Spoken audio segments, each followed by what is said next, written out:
Ayan, good morning. Bagong vlog na naman.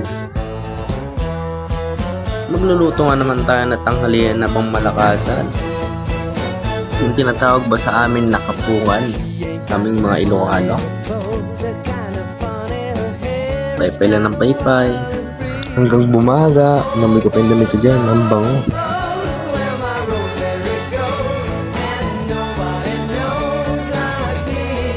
Yan, umaapoy na siya. Nakakapagod din pala. Maging pogi siya is.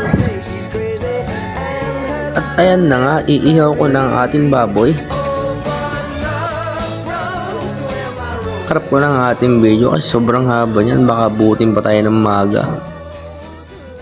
Ayan na nga, napaka-solid na ng apoy. So nga lang, parang sumobra. Delikado, baka makasunog tayo. Nilagyan ko nga pala ng tubig para bumaba medyo yung apoy. Kasi baka masunog yung ating baboy. Yun nga pala guys, inutusan ako ni kuya. Magpa-Gcash daw ako. Palabas na nga pala ako sa aming gate na pangmalakasan. Yan, nakasabay ko pa si nanay. Mamamalingkay din daw siya. Kung matatanong nyo nga pala, dito kami sa May Masantol, Pampanga. Dito kami nagtatrabaho sa isla ng Tulucia, anak.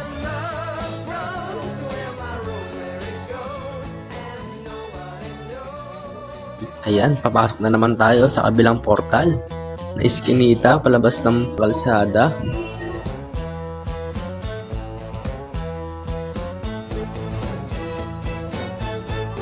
Nandito lang nga ako sa nag-Gcash namin tuwing Sabado. At nung dumating na nga ako, ayun, naluto na ni kuya yung iniihaw ko at ihiwain ko na ngayon. Medyo matagal nga pala yung video na yan, kaya gamitin na natin matinding time-lapse. Magbukas ka pa ng tuna at kukulangin ang isa. Maglabas ka pa ng baso at tatagayan. Ayan na nga guys, luto na nga pala ang ating kapupan. Kainan na mamaya. Thank you.